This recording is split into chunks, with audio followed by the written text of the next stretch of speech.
don't have to worry about what he will say. At the most, he will ask you, why do you do this?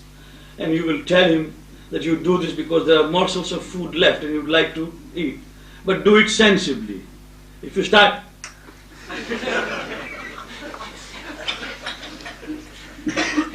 then you are not doing it correctly, and then you say, look, I did it, and Mullah Sahab, I became a laughing stock. Well, you can become a laughing stock even before me. If you don't do it properly, you do it properly. But the Prophet said, lick it. So take all the food into your mouth and don't throw it. That is the philosophy behind it. That the food stuck to your finger must not be washed away. It must be eaten. Today there is famine in many parts of the world. For every grain of rice, there is a child who is starving. And we must always value whatever is stuck to our finger. And as we eat it and don't throw it away. Because that either goes to your stomach or it must go to some other to fill his stomach. And it shouldn't be thrown away. So, in Nahjul Balagha, many people normally quote the wasiyat of Imam to Maliki Ashtar. It has been written, rewritten, printed, reprinted. I remember to have seen the first translation of that letter to Maliki Ashtar by Imam Ali alayhi salam, printed by Pakistan government at the time of independence by Allama Rashid Turabi, given as a gift to Qaid-e-Azam Muhammad Ali Jinnah then. But it is famous, no doubt, and it contains so much of wisdom for those who wish to rule and for those who have been assigned with government. But there isn't anything to equal in the whole of Nahjul Balagha the wasiyat of Imam Ali to his own son, Imam Hassan alayhi, provided we read.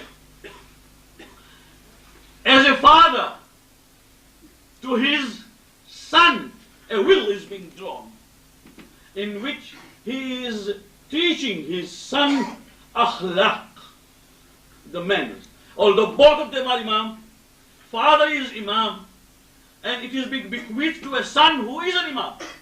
But naturally, the address is to Imam, but the meaning is for us. But let us look at the lines, only a few lines. He writes, Imam writes, Bismillahir Rahmanir Rahim.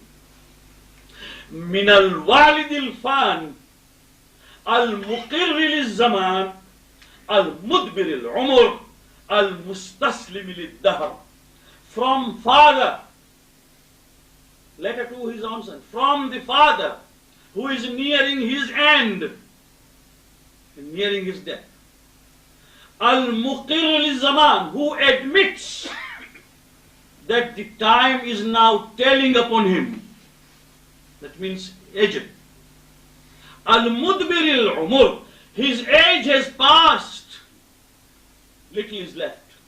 Al-mustaslim lil-dahr, one who is now surrendered to time, old and infirm.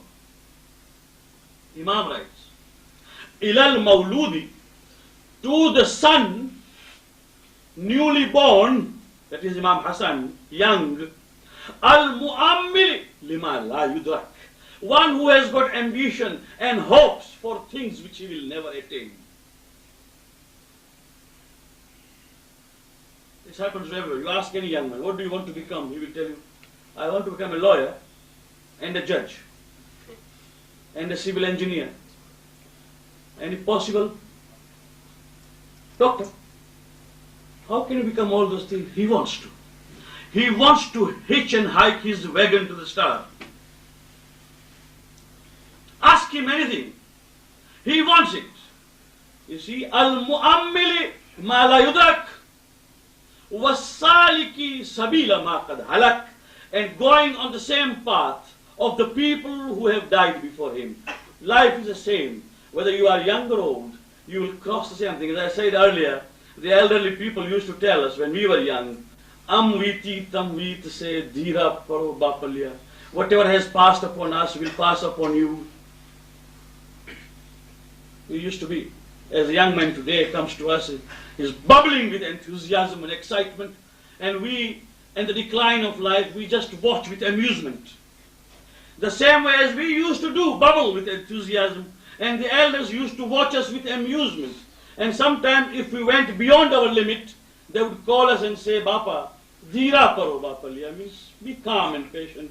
Amviti tamvitse. Whatever has passed over us will pass over you. When you become old, you will realize that these enthusiasms sometimes carry too far and to the excesses and to the extreme harmful. And then Imam says, what Imam says in that will is, Inni wajadtuka ba'di, I have found you to be my part. Bal wajadtuka kulli, I have found you to be my complete, my whole. First he says, I have found you my part. And then says, Bal wajadtuka kulli, I have found you my full, whole. It is not because Imam was in doubt first, but because Imam wanted to emphasize the second statement, that a son is just like a mirror reflecting the image of his father. The parents, I have found you my whole. That means whatever you do is going to reflect upon the parents. Therefore I am writing to you a will that you must correct your behavior this way. And then Imam on several pages has written how to behave, how to talk, how to speak, how to work, how to deal with different people, to his own son, Imam Hassan. It is worth reading that testament of Ali ibn Abi Talib in favor of his son, Imam Hassan, which is actually meant for us, not for Imam. Because Imam, when he writes to Imam, they both know that these are the teachings of Quran and the Prophet. Similarly, Quran says, Luqman. If you look at Surah Luqman, you'll find that Luqman is giving admonition to his own son. I insist upon this, that we cannot overlook this. We cannot overlook the tarbiyah, the bringing up of our children. Whether it is your son, your nephew, whether it is your brother's son, whoever it is, he must be looked upon as one for whom you are responsible. And the day the parents decided to keep the children free, that was the day from when we find that the children have had no training whatsoever as far as Islamic standards were concerned. وَإِذْ قَالَ لُقْمَانُ لِابْنِهِ وَهُوَ يَعِظُهُ. And when Luqman told his son in the form of admonition, maw'iza, wise, walked. After all that wa'az, there are two ayahs which are very interesting. In Surah Luqman, وَلَا تُصَعِّرْ خَدَّكَ لِلنَّاسِ وَلَا تَمْشِ فِي الْأَرْضِ مَرَحًا إِنَّ اللَّهَ لَا يُحِبُّ كُلَّ مُخْتَالٍ فَخُورٍ. O my son, لَا تُصَعِّرْ خَدَّكَ لِلنَّاسِ. Do not puff your cheek for people.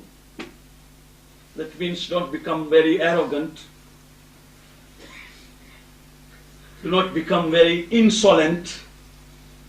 Do not become very rude to the people. You know what happens? Anyone, salam alaikum. Walaikum salam. As if you have wronged him and his father together.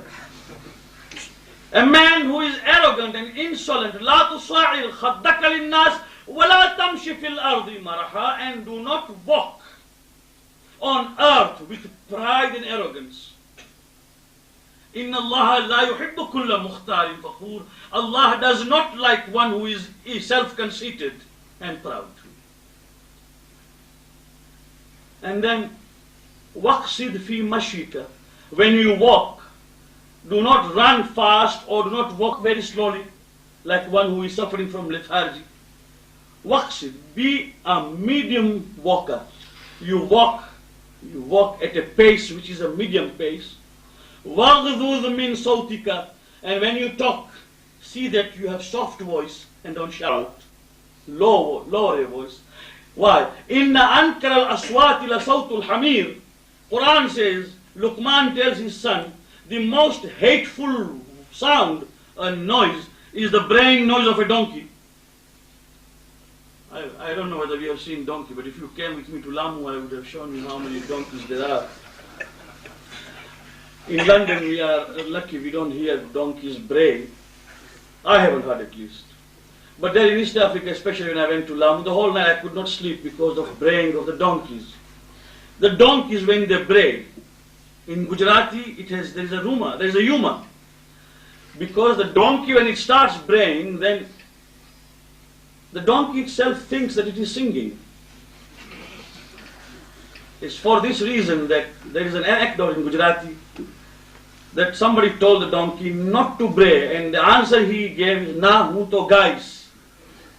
No, I will sing. So for this reason, whenever you find a man who is told once not to talk, again not to talk, and if he consistently goes on talking, then we say, "Na, hu to gais." He belongs to the group.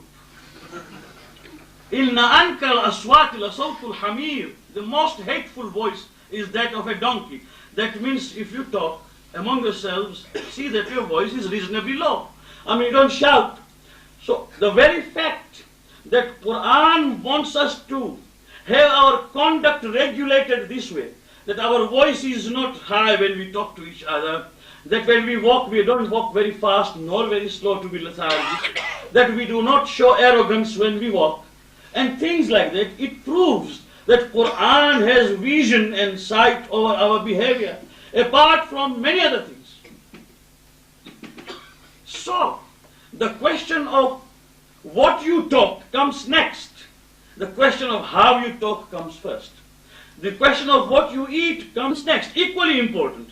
But the question of how you eat also comes first. It is for this reason that we have taken samples of certain behavior, like food. Today we'll discuss 2 or 3 more, and that's all. One is the habit of miswak.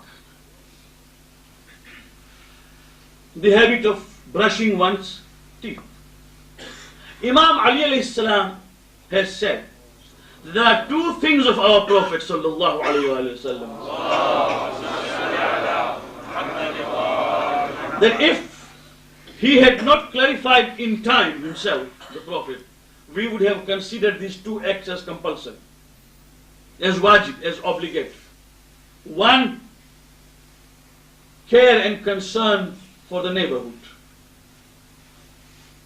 That the Prophet was so very much concerned about neighbors and would tell all the Muslims to see that they watch their neighbors, they don't harm them, that the neighbors are always happy with you. Even if they are unreasonable, keep quiet.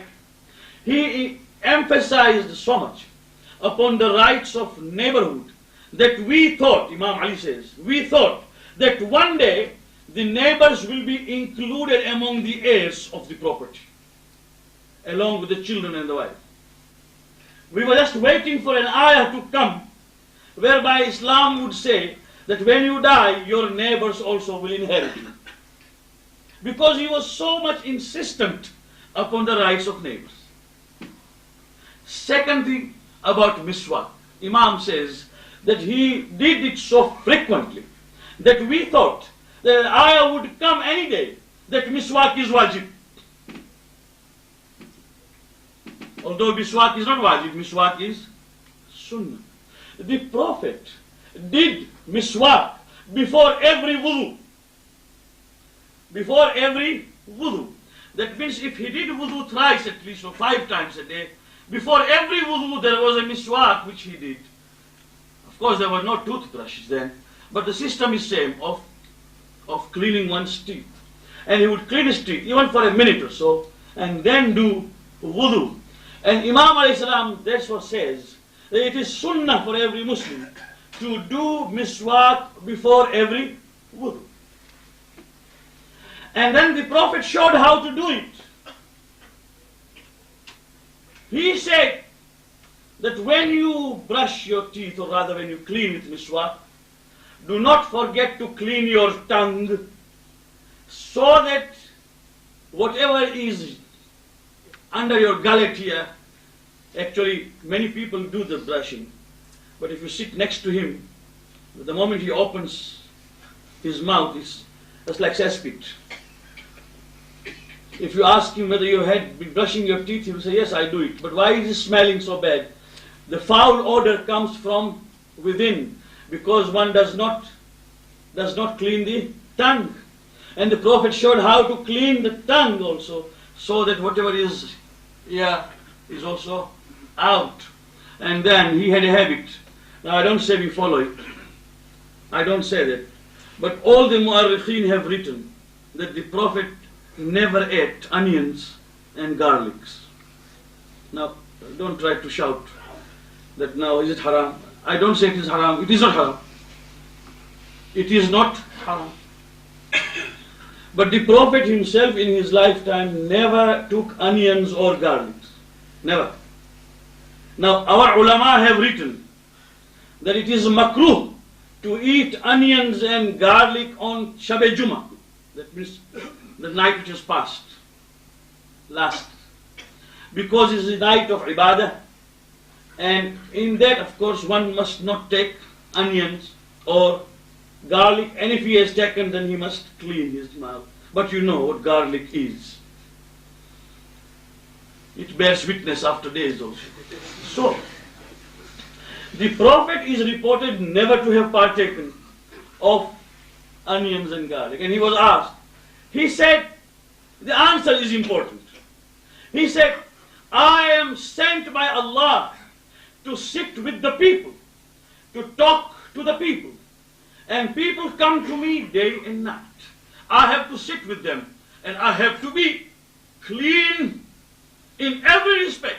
How can I eat onion and talk to a man while my mouth smells of onion or garlic? I don't like it because I want to talk to a man and I have got to be pleasant every time. And I must not offend him in any way. So I will not take. But I don't say it is haram for you. It's not haram. But the question is of hygiene of mouth. What the Prophet himself did. Aisha, the wife of the Prophet, reports, and this is from Sahih Bukhari, and I am not responsible for authenticity, but it is there that when the Prophet was dying, that means in the last hour, Abdullah ibn Mas'ud happened to come. When he came in, the Prophet was actually lying, now about to go.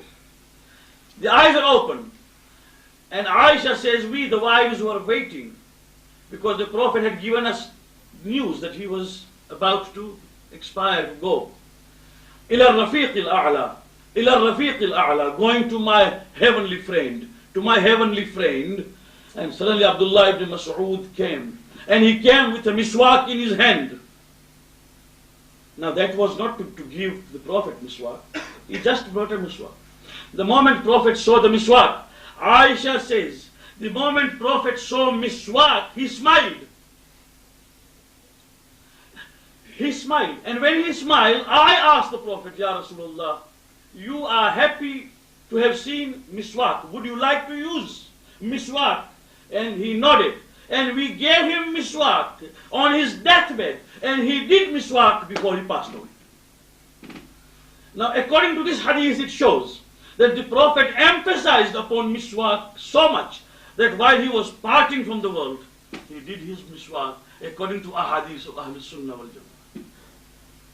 So this was the miswak. And finally, the call of nature. I sometimes wonder that the Prophet has got to say so much about even going to toilet. But this is Islam. And it has got its own adab for how to go. And the Prophet said, when you go, don't talk. It can't occur to you why the Prophet said.